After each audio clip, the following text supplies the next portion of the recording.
It's 27 degrees Celsius here in Abuja, the Federal Capital Territory. Good morning and welcome to Sunrise Daily, your daily dose of sunshine. I'm Maokbe Ogun Yusuf. It's 27 degrees Celsius here in Abuja. Look who's here. There's no one to tell us what's happening in Lagos here now. In right now, I don't know what's happening in Lagos. So welcome, I'm Ayo Makinde. Today is May 13. It's Wednesday morning, and a lot has already happened, right? Indeed, Ayo. It's been quite a full week. It's picking up steam in the political space. But this morning, we are going to be focusing on diplomatic relations, especially multilateral relations. We do know that for the last 2 days, the president has been in Nairobi, Kenya, for this Africa Forward Summit. So first we'll bring you a summary of all that has happened so far, what Nigeria has been able to, or what the president will most likely be bringing back home with him. And that's what we'll be delving into this morning with those whom should know. So here's a summary as brought to us by our correspondent, our State House correspondent, Larry Lasisi. The Kenyatta International Convention Center, Nairobi, Kenya, is a beehive of activities as African leaders converge for the Africa Forward Summit.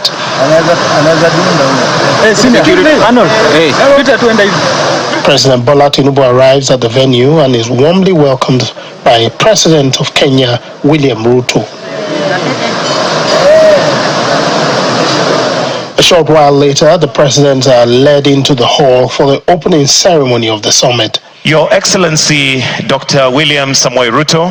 With 30 African heads of state, top business executives, and young entrepreneurs in attendance, the host president emphasized that Africa must create the environment for its own economic growth, reducing dependence on external aid. The bias embedded within global credit rating systems continue to penalize African economies, increase the cost of capital, and discourage long-term investment into productive sectors. This imbalance is neither sustainable nor just. It is one of the principal constraints on Africa's ability to finance infrastructure, industrialization, climate adaptation, and economic transformation at the scale that is required.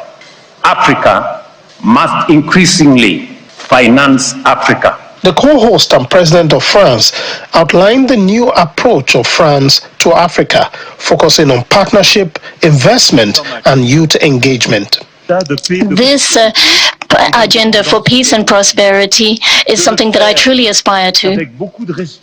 And it's something that, with a lot of respect and humility, that I want to put at the service of this continent, the world's youngest continent. And even last year, we had the strongest rate of growth from around the world.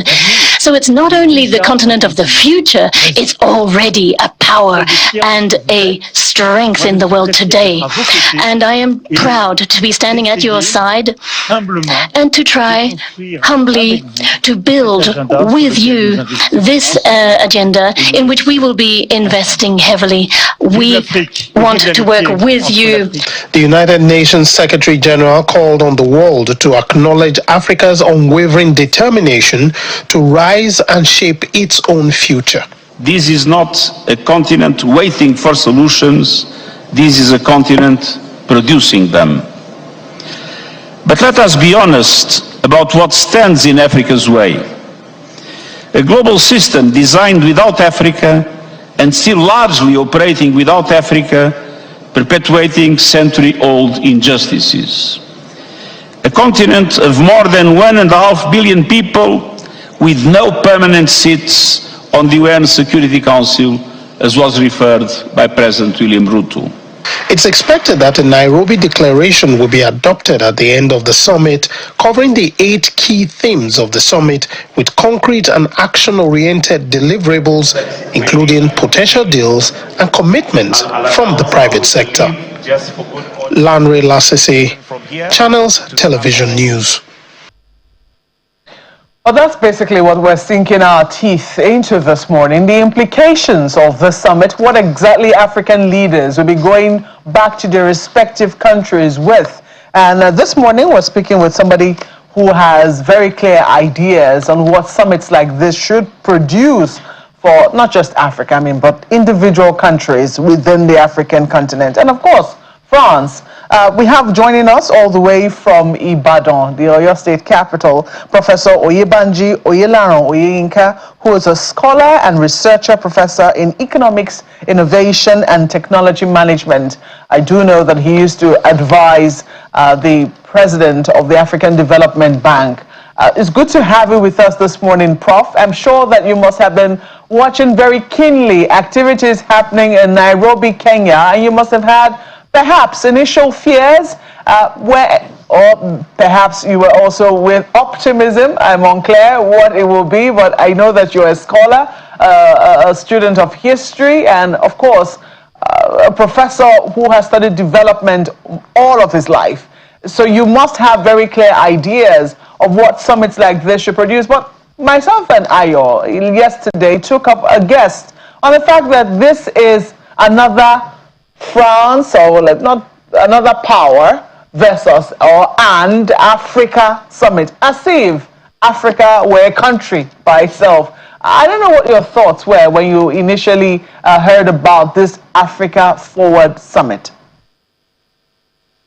No, thank you very much, Pope. Thank you, Ayo. Always a pleasure to be with you. I'm never a fan of this kind of conferences, but this is the world we live in. I'm glad on one hand that it's taking place on the African soil, not somewhere in Europe. So I always find it a bit difficult to swallow when I see 50 African heads of state running around to some country in Asia or in Africa, in Europe. But at least this is taking place in Nairobi, where I used to live. I lived there for 10 years. My apprehension mostly is always about what comes next. What do we get out of this? You know, I've been in international development for many years. I spent 20 years in the UN, several years at the Africa Development. And at the end of the day, actually, the real action is always on the ground, at home. What do we do with all the resolutions? And for the most part, I'm sorry to say, actually, for example, if you look at the climate negotiation, at the end of the day, very little action follows. The big powers always sort of accept very reluctantly the positions of Africa because of what I call the geoeconomics of our dynamics. Africa, for them, have very little leverage with big powers. We don't have the leverage. You know, oftentimes I feel that we are taken for granted. So for me, the real issue in this 21st century will be for Africa itself to wake up, for us to sit down and really develop our continent. I mean, you've seen all that has happened since the second coming of Mr. Trump. Basically, it's clear to all of us that the whole geopolitical architecture has changed. The economic architecture and also the financial framework has changed. Aid is gone. So Africa needs to position itself in a place where we attract real investment into manufacturing, into industry, the sector that will create jobs for our people. So for the most part, I think this is really what African nations need to do. And few of the countries have actually tried to show some leadership. Nigeria is a big country. We should be at the head of this. And I believe that we can do far more than we're doing now to show leadership. We shouldn't be a beggar nation as a country. We shouldn't be a beggar region. We should exploit what God has given us, all the mineral resources, all the agricultural resources, to achieve all the 7 pillars that I see at this summit, whether it's green growth, whether it's agribusiness, whether it's minerals. So we have leverage in those areas. Where we fall short is the technological capacity to actually develop all this. Because whatsoever you have, what natural capital you have that is under the ground, it doesn't count much. If you have, let's say alumina under the ground, you have bauxite under the ground until you turn it to alumina and aluminium, it doesn't count for anything. So the real challenge is for Africa to double its efforts and to actually, by whatever means possible, to acquire the technological capability through leadership so that we add value to what God has given us. We have enough in this continent. I think that's really where we fall short. The real difference between us and them is technology.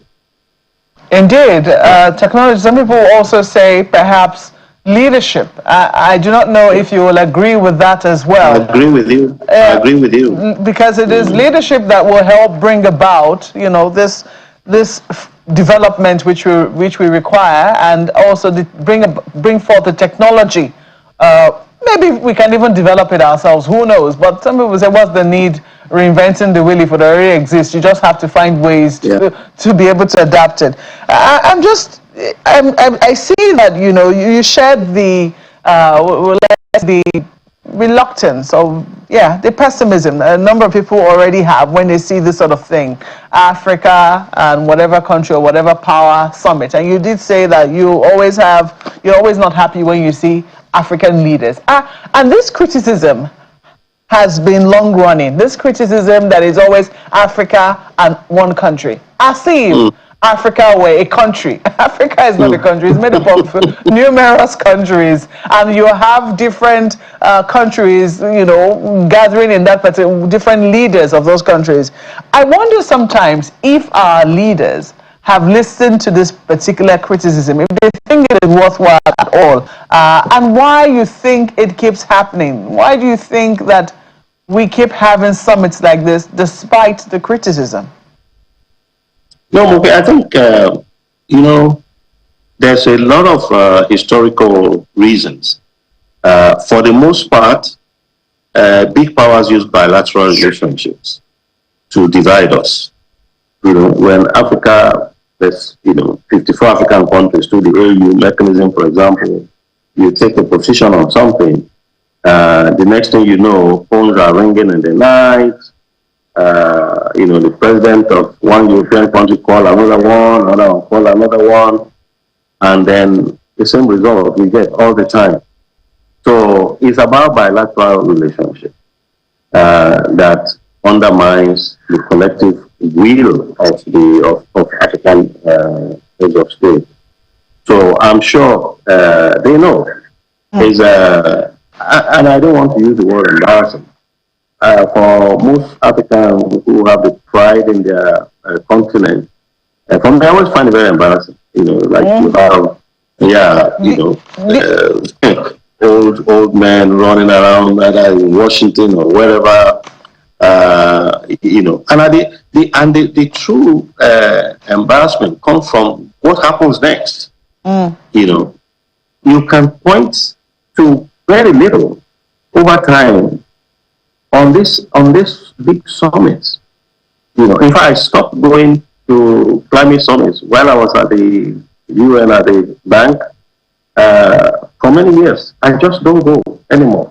I'm supposed to go, but I always find an excuse not to go because I feel very uncomfortable, because at the end of the day, all the negotiations, the running around, and these things can be extremely intense, by the way. It is interesting. Sorry to interrupt you, Prof. It is interesting that UN Secretary General Antonio Guterres was there, and he did point to the fact that we're living in a world, the way the world is organized right now, Africa was not taken into the equation. He made mention of that, and he also mentioned the fact that we're not even we're not a permanent member. We don't have a permanent member on the UN Security Council. Those are some of the obstacles. William Ruto was quite, forthright in acknowledgement of the challenges that Africa faces, the biases that are already obstacles that are already placed before African countries. Do you think that such admissions like this, and maybe quiet lobbying, so to speak, chips away at the arrogance of old powers as to what exactly really needs to be done if we're really going to be having a meeting of equals? Yeah. So, no, you got it correctly. And I feel, I may be wrong, it's not going to change soon. Africa is not factored into anything. And that's the truth. When you look at all the declarations, all of the plans, as an academic, I look through the fine details of analysis. When you talk about relationships, say, for example, I mean, look at how much the U.S. spent in Israel. Of course, fighting alongside with Israel and Iran. It's enormous. It's inconceivable that they will even put a fraction of that into any African continent. They don't regard us. That's the truth. And what should be the solution? Africa should get wealthy. You know, the only reason why folks pay attention to Asia now is because after the war, 80 years ago, Asia intentionally, systematically began to accumulate the same technological products that the old powers had. And through it, they became major exporters of manufactured goods, because that's where you make money. China is the epitome of that. No one can ignore China today, you know, because of what I call geoeconomics. You know, people speak a lot about geopolitical power, but the subtle power of geoeconomics is the only language that anyone in the world, that's the only thing that they factor in. For example, all the influence of China in the world today in Africa, they have never taken a shot at any country. What is it? Geoeconomics. You know, they give aid here, they build the AU headquarters here, they build here, they give loans at concessional rate, 1-2%. That's geoeconomics.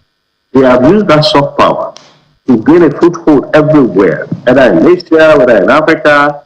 So that's a language. That's a language they've never gone to invade any country. But they use this sort of power. So this is, Africa must just accumulate wealth. Africa must free itself of the trap of poverty. Whenever you are poor, they call you shithole, they call you all manner of names. You know, for me, it's the only solution. The question, Yes. The question then is how? The president at that same conference was quoted as saying that the international financial structure as currently constituted is an instrument of industrial disarmament for Africa. We also know that African summits date back to 1964 at the very least in Dar es Salaam, Tanzania. And we have had several. Malcolm mentioned the other time that we had several. I can count 14, you know, just by one simple search of such, summits and conferences that we have had with other world powers. So the question to the issue you have raised, Prof, is how? It's interesting that Africa itself hasn't even had this conference among itself. We had this conversation recently, Prof, when industrialists in Africa, including your former principal, Dr. Adesina, said that it was cheaper to do business with Europe in terms of exporting than it is to do business among Africans, even among the sub-Saharan West Africa. So if Africa is finding it difficult to do business with itself, how can it rise to the level of geopolitics, the geoeconomics that you're talking about? No, you are very correct. And I think the establishment of the Africa Continental Free Trade Area, I'm a member of the Industrialization Committee, it's probably one of the boldest initiatives that Africa has taken. 1.3 billion people, 3.5 trillion in terms of overall GDP. It is massive, and we have to push it. So the argument has always been, if we want to trade with the world, because right now trade among, the EFCT is about 15 to 18%. And compare that to Europe, among themselves, about 60, 70%. And the trade, when you look at the numbers, is always in the manufacturers, manufactured goods. This is extremely very important for people to take note of. It's not about trading cassava for sesame or trading one raw material for the other. It's about trading manufacturers. That is where money is, So the suggestion that we have always made in the committee at the bank level is that first, let's begin to trade intensely among ourselves and raise our trade from 15 to 18% to 40% over the next 10 years is quite possible. There have been a number of successes, the targeted initiative, there have been the rules of origin instruments. So I believe that Africa should intensify trade among itself. And you do that by removing all the tariffs and non-tariff barriers, custom rules, all of the things that divide us. Because of the single nation arrangement, you find a couple of times they actually tend to override the continental arrangement. They tell you, the rule for pharmaceutical in Kenya or Nigeria is so and so, therefore the other one does not apply. Africa needs to copy the European Union arrangement. I mean, I submit and I agree that they have been around for much longer time, but we don't have to wait another 50, 80 years. Africa needs to accelerate. If we know what is good for us, trade among yourself, convert the Africa continent trade area to Africa production area. That had always been my view. Don't convert it to another area of trading raw material for each other, because all you are going to do is create a zone for everybody to come and dump their goods in. So your observation is spot on, that let us learn to trade among us. Even this $3.5 trillion GDP. Okay. That is just the export value of China in 1 year. Just exports. But let's start somewhere. Okay. I don't know how, you just you told Mokwe now that Africa needs to build wealth. I don't know how they're going to do what you're talking about without having the resources. The president also said every single dollar that leaves our treasury will pay what he calls punitive rates, punitive interest rates. Is a dollar that did not go into our steel sector, our textile mills, our agro-processing plants, or our digital industries. Do you think Africa has the resources it needs to build wealth without the West?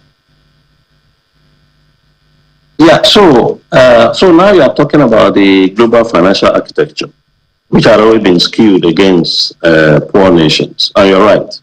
In the same way that WTO became an obstacle rather than help for poor countries in terms of technology transfer. We have to ramp up support for organizations like the African Development Bank for them to learn more. Remember, when Dr. Addition was there, he raised the capital base from 93 billion to 318 billion in 10 years. The reason was that this money, this 93 billion, it doesn't lend much to nations, and we need to do more. There was great resistance. You need to see the kind of battles to get us to that capital base. The great powers resisted it. They want an Africa that is small, that is crawling on the ground. So the president is correct what he's saying. So when you have all of these obstacles and you lend at punitive rates, again, as he said, it's just going to someone else. And and there are several other areas of leakage for Africa that we ourselves must demonstrate the capacity. There are all kinds of flows through all manner of ways that flows. There are those of them that are actually within our purview to deal with. We tighten our belt within to ensure that The dollar we have stays in Africa. Yes. So you ask about, especially about rates of, borrowing. I always don't advise countries to go do commercial lending and all of this very exorbitant borrowing. Is for me a danger to the nations, and I can cite many countries who put themselves in big trouble, and you enter into all this debt restructuring conversation. Africa should try to enable its own continental banks, EFDB, AfroExim, AFC, to do more, support them, contribute more as stakeholders to this bank so that they can also lend more. But beyond that, domestic resource mobilization is also very important for us. We must do better public finance management among ourselves. If we actually spend money where we budgeted them for, I think we'll see a better acceleration of progress. One of the problems that we have in Africa is also we don't manage our resources very well. Whatsoever we have, we need to manage them well. We need to plug the leakages. We need to reduce the cost of governance. And this is throughout all of Africa. Where you see a poor country with all manner of and there are also good examples, by the way. I was in Ghana on April 11 to celebrate with someone, and the president of Ghana came in. We didn't even know he was in the room.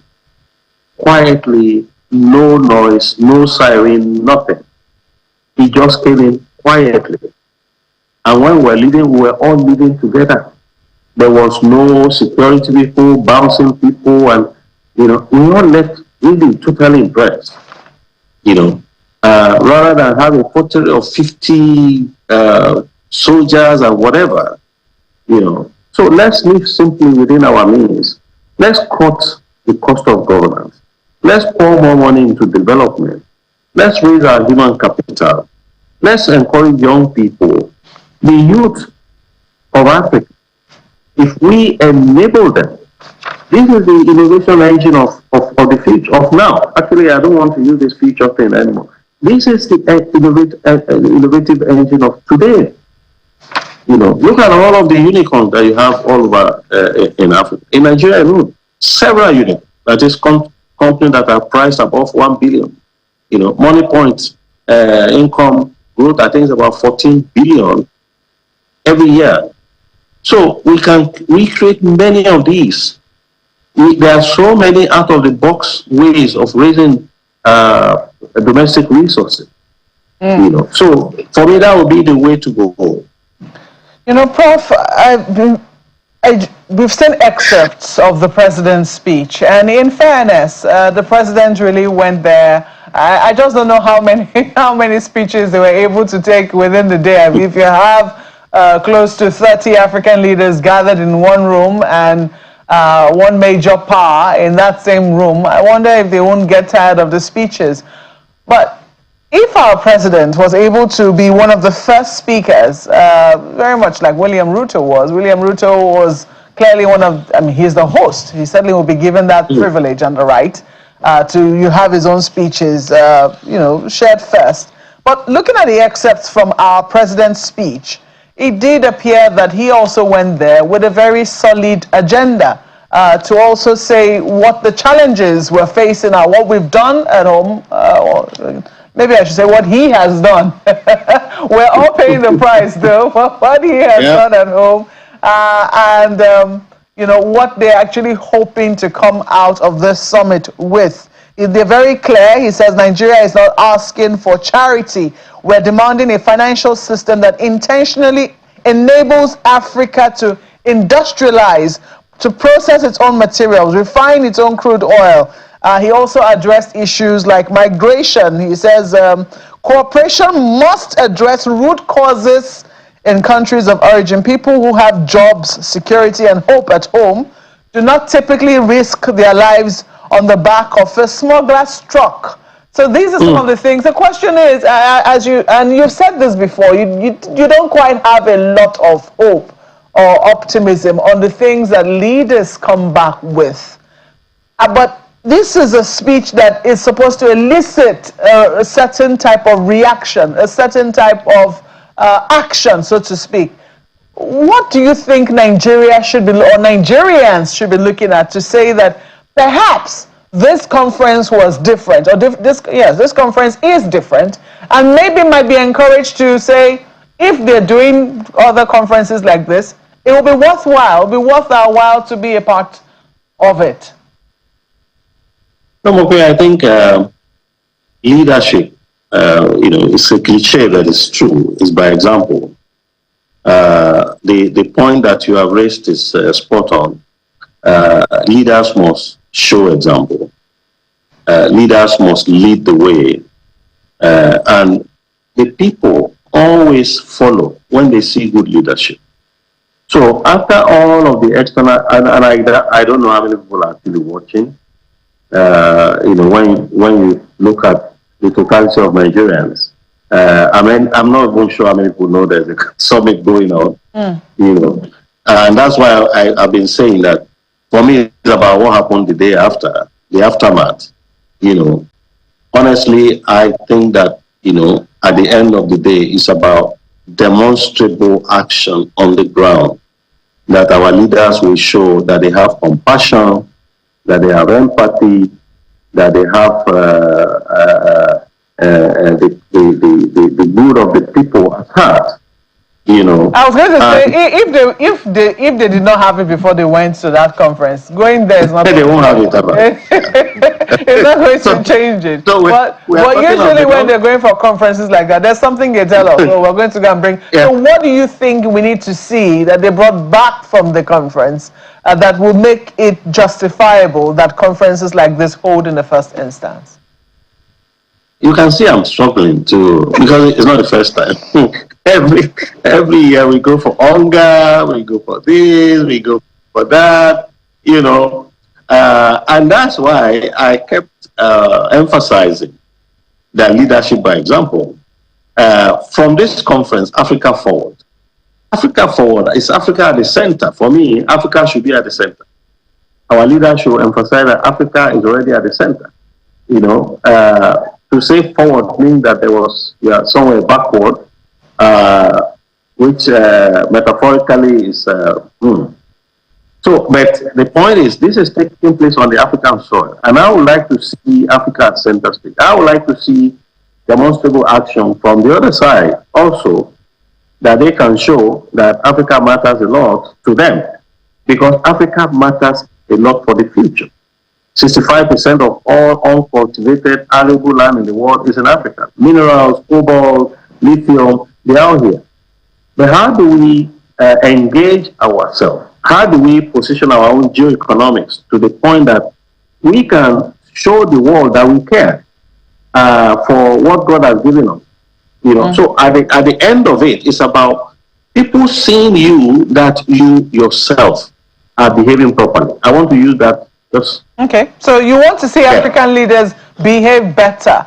And you also mentioned that you also want to see the powers do something different. Give you an instance, France. I remember that just before this conference took place, I remember a social media influencer writing, mentioning the embassy of France, mentioning the fact that his passport had been stuck there for close to 3 weeks or thereabout. Fortunately, the embassy of France responded to him and said they could do something about it. And then a lot of people now started responding that, look, our own passports too have been stuck there. So simple things like this, simple things such as even, we're trying to do the proper thing. We're not being smuggled on the back of trucks just to be able to apply and get a visa for a simple visit sometimes can be a headache. Do you think that could be a starting point, for instance? Just say.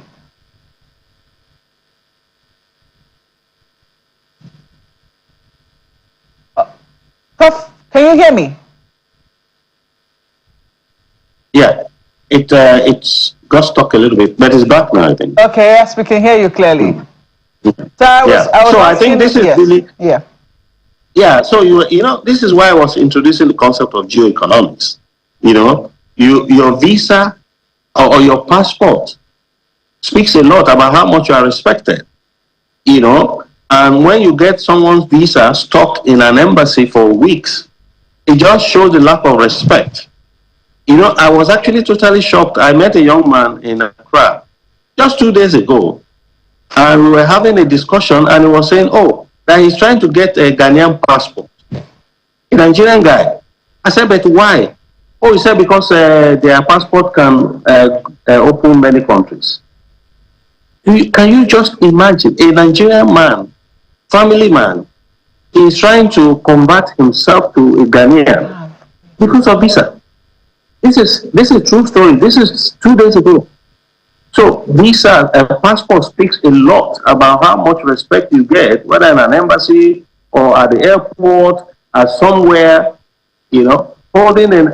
You've seen someone like Aliko Dangote talking about, you know, he has to take 38 visas in Africa.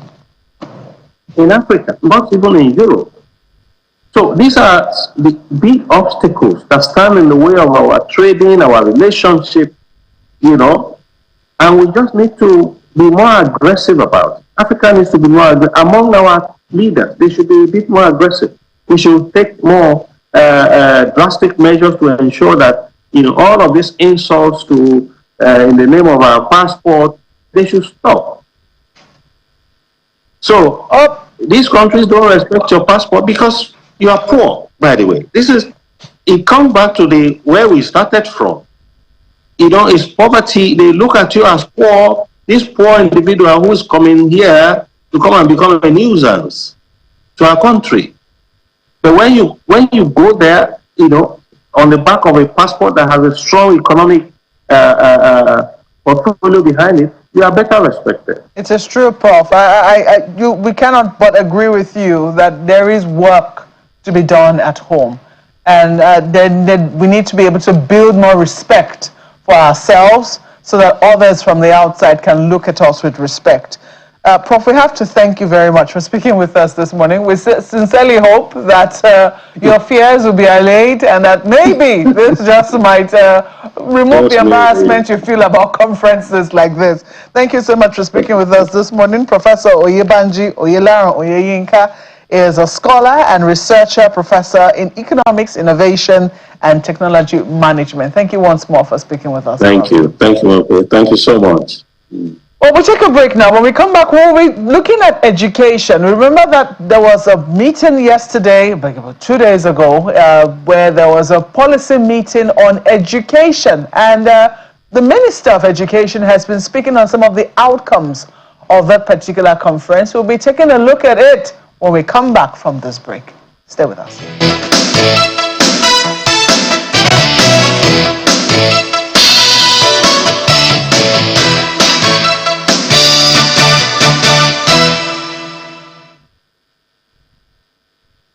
Dual-minded College of Education are all federal colleges of education today.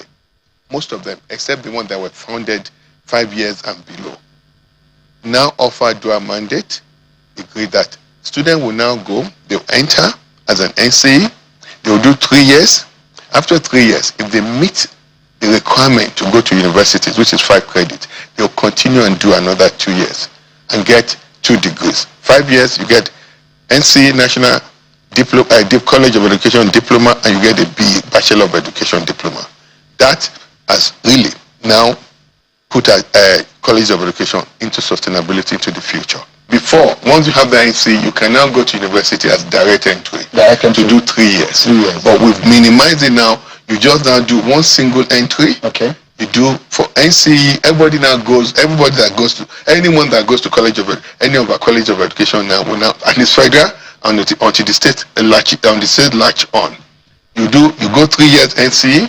By the time you finish it, if you meet the O-level requirement to go to university, which is 5 credits, that will include English.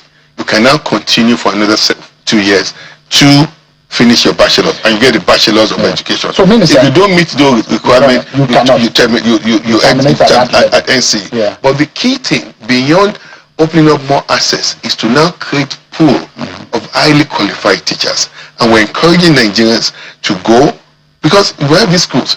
We've had restrictive admission processes before. These kids want to go to school. Yeah. because of this restriction, they can't go to school. Now you have to do JAM. But for these now, that you don't have to do JAM, you just apply to, you don't have to do GTME, you just apply so that you can have a matriculation number, so that once you get that done, you can progress along in your career system. You go to, if you do a bachelor's education, you can do NYC, and then go on to whatever you want to do.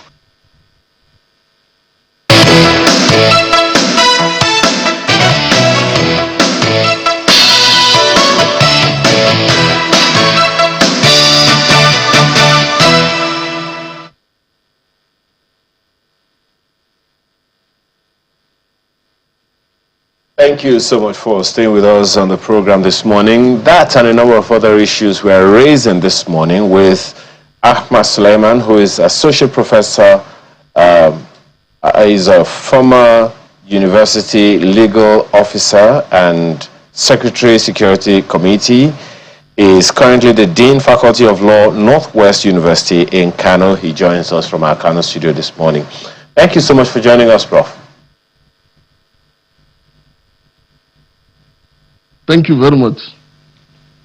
Prof, can you hear me? Yeah. Hello? Yeah. Good morning. You've been listening to, can you hear us? Yeah, I can hear you now.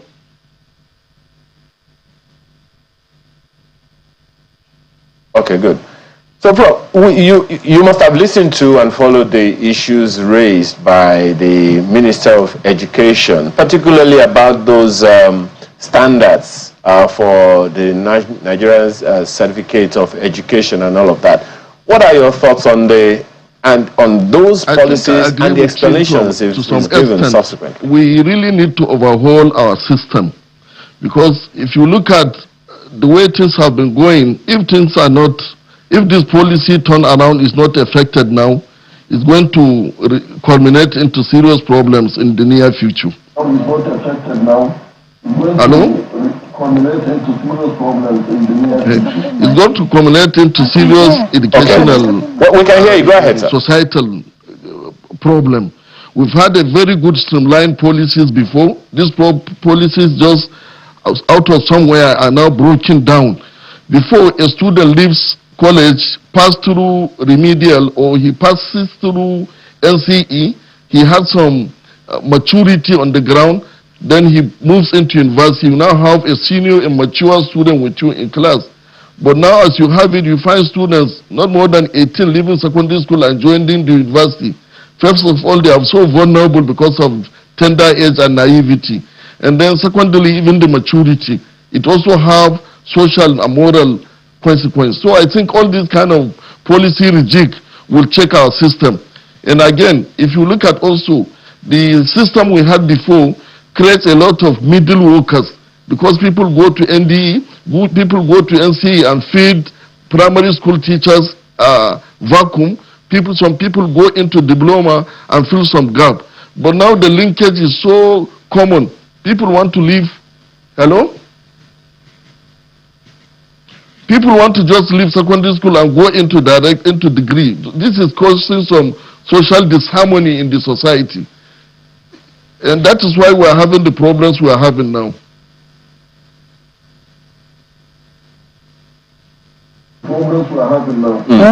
Perhaps another issue to look at from that is the sustainability of these initiatives. We've had, as my colleague was asking yesterday, asking the minister yesterday, we've had all kinds of systems, 6334, 934, and all of those things. And then these infrastructure that we're talking about. One of the challenges a number of people raised, aside from the sustainability of this project, is, and I think it was something that my colleague Markwe raised yesterday when we were having that conversation. Look, if we have this now, what are the standards we are planning to create subsequently? If the people that are supposed to teach other people, teach the younger generation and all of that, and if they do not have substantial background themselves, what are they going to give or teach to the younger generation? glad that the minister mentioned that some of we can now have AI and education and all of that, which is, pretty much looking forward. But how about the capacity? Do you think it is something that can sustain a progressive, forward-looking educational system in our country? The policy as it is good. But where we have a problem in Nigeria is monitoring, follow-up, and evaluation. Nothing is static in this life. Go to all the advanced countries. They have code policy, but they also follow up, monitor, evaluate, see where they need to effect some changes and adjustment and adapt to new challenges. Nigeria, whether we have this policy now or not, we are going to face a lot of challenges. Some of us in the university are now facing the challenges of AI. We are now facing the challenges of giving our students assignment, they go and copy up in ChatGPT and come and present to you. We are now having serious challenges of even they are focusing on education. We are now even having serious challenges of impact of material politics that have played down on students. They are not reading up to be the best in their field, but they are reading up to prepare themselves to go out and steal money. So there are a lot of challenges. But what to do is that I hope for the first time we should not just think of policies, but we should also think of setting up a system, a framework that evaluate those policies, see new challenges, and see the incoming challenges. Because you are going to have new challenges. One, the challenge of even operating the policy. Second, the challenge of what you have not even anticipated. Third, the challenge of so vast transformation we are having in technology and everything. So whatever policy they have, I think they should also go back to the drawing table and then also come up with a framework that will now checkmate even the policy itself, so that the policy will be assured of growth in spite of inherent challenges and upcoming challenges. For instance, now in the university, the way we teach now is not the way we teach 10 years ago. And how we teach 10 years ago is not the way we teach 20 years ago. Because these students are changing. The dynamics are changing. You are now talking to students that even you as a teacher, you will have to also know your onions before you teach them. Because right there in the class you are talking, a student is checking his ChatGPT. If you are giving him a wrong information, right there, he will know. So this poses also a challenges for capacity enhancement for the teachers and whoever are in the process to implement the policy.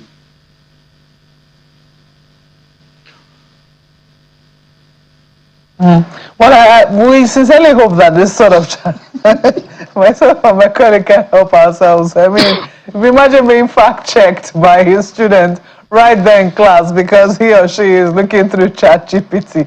That can be pretty disconcerting. But let me move on to some of the challenges which we have seen have happened over time, which is this issue of cultism.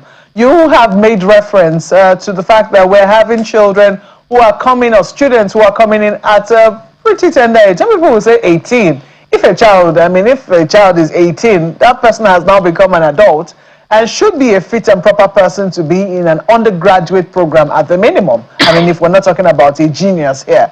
But it doesn't appear that you agree. You think that there ought to be some, will I say, some remedial courses first before a student is admitted. At what age would you say a student can be recognized as a proper undergraduate? My sister, what I think is we should start thinking of having a sort of, call it remedial, call it an interlude, so that students will not just leave secondary school and just join university straight ahead. There should be some preparatory interlude that will prepare them. I'm speaking this from experience. We had one terrible example that if you hear of this story, you will even cry for the child. There was a very young girl, a straight A student. She was having A across all her courses, but unfortunately so tender in age. So some of the classmates, I don't know, the way they do these days, they got emotionally involved. About 2 or 3 of them, she was the one even writing exam for them. And if she write the exam, you will see if you ask her to repeat what she has written, whatever she has written for the 3 of them is A standard, A class. At the same time that students are failing. But at the end of the day, maturely, she's not sound enough for the challenges, for the exposure. You know, we have no choice than to expel her because she committed the offense and there was nothing we could do. But everybody was crying about, but the law has to be, we have to maintain a zero balance, a zero non-tolerance for examination malpractice. So we have cases like this that make you as a teacher sit down. You see, what has put this girl in such a situation? But what if she has passed through a medium that prepares her for this free university life? Because secondary school is an exclusive life, but university is an open free life where the freedom now exposes them to some vulnerability. So that is why we are saying, I think we'll welcome this medium policy where students will have some medium of maturity. It's not just about the age alone, it's about the maturity.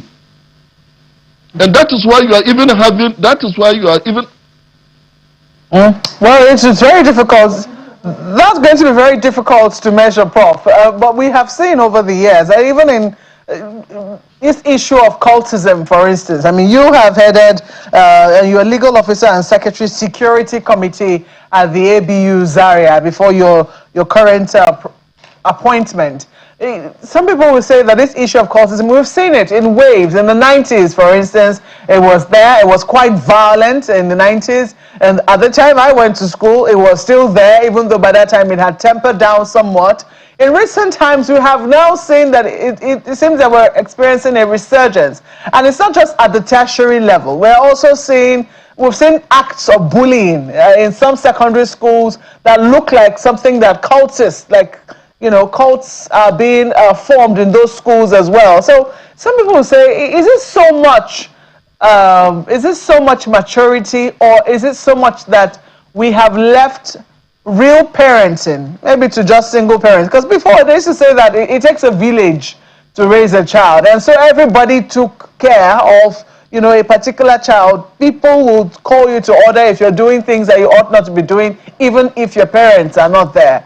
Do you think this is more about maturity, or the fact that people are generally minding their businesses more? Perhaps me to say, to elaborate this. One, I agree with you, and this is a warning signal. I wish our policy makers are listening to us. There is a serious tendency of raising violence, of a rise in violence and cult-related offenses, not just in the university, but across our streets. If you look at 2023, European Union Agency for Asylum gave a figure of roughly about 371 in 2023, 328 in 2024. And if you look at this, several platforms that have given us statistics, things are happening so fast. Violence is going so fast. Even in societies that violence were curbed, like in Kano, that we have forgotten about Ndaba issues. There are streets now in Kano that on Saturday you don't follow in evening. Not even on Saturday. It depends from one environment to the other.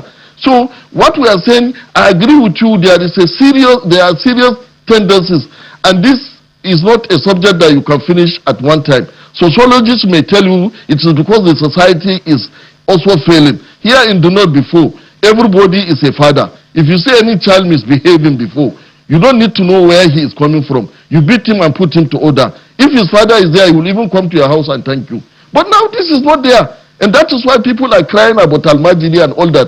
And I said it's not about Al-Majiri, it's about the society that has changed. The society that have failed to be given parentage to any child they see on the street. And then if you look at also the cultism, look at the tendencies, if you look at the statistics, it is more now in the south than from the north. Lagos are the hotspot now, then Edo State, then Delta, then Anambra State, then River State. So if you look at those tendencies, what are there in those societies? But to me, as a professional, I will ask you to go and also look at the statistics of political violence there. I've come to see an interrelation between violence, cultism, and political violence. All these things have their influence. When we are in ABU, we are able to cult a minimum zero tolerance of violence. But, okay. And that is where I'm going, Prof. That's the question that I want to ask. You know, are the institutions themselves, the schools, the environments where the students are learning, are the schools themselves not culpable? Because if governance is weak and there is no challenge to any activity, there is no punishment, no punitive measures for any bad behavior, for bullying that Malcolm just mentioned, isn't it safe to say that the schools themselves, the governance of the schools themselves are culpable? Because for cultism to grow to a particular extent, and then the school must have turned the blind eye for a while. But being in the system, I think I can give a highlight that will help policymakers. And I want them to take this highlight serious. Please remember, just to bear this in mind before I mention this point. 1st January 2001, in the Daily Trust of 2004, I warned that there is a tendency for terrorism across Plateau, Benue, Aziz. And I gave advice. Government refused to follow. About 20 years later, we are facing all this violence now. Around that year, in March, I wrote in Daily Trust, 200 years of Fulani jihad and matters arising. I wrote about the consequence of some neglect and what it will lead in few decades to come. You know what is happening across Fulani villages now. Now I want to, with this in mind, I want to also make this serious recommendation. And the serious recommendation is that please, our policy makers should know that our institutions are becoming so weak financially, not like in those days. Like in those days, universities have enough resources. When I was university legal officer, when I was the security of security committee, we had monthly meetings where we invite heads of SS, heads of police, heads of even the governor's advisors, security advisors. We have enough money. In fact, at a time when the challenges were high, we even employed a retired Colonel Sadiq, Abubakar Sadiq Oguche. We employed them to enhance our intelligence so that, in fact, some of the children, before they even start, we always go there and nip them in the mood at their first meeting. So, but the universities, how many universities have the capacity now to do what we have been doing then in ABU? So what I want to say is that our government should please, for God's sake, if we have warned them several times and they failed to respond and they've seen the consequence, let me also warn them now that there are serious tendencies in Nigeria. In about 10 to 15 years to come, bear this in mind. I'm not a messenger of doom, but I'm saying that if you don't effect enough policy now, we are going to have serious consequences now in times to come, because already violence have been taking up our urban areas, violence have taken up our rural areas. The only refined place you have is education, where people are a bit educated, and then you don't expect violence. By the time you allow violence to escalate there, then they are going to take over and organize the urban and the rural violence to their advantage.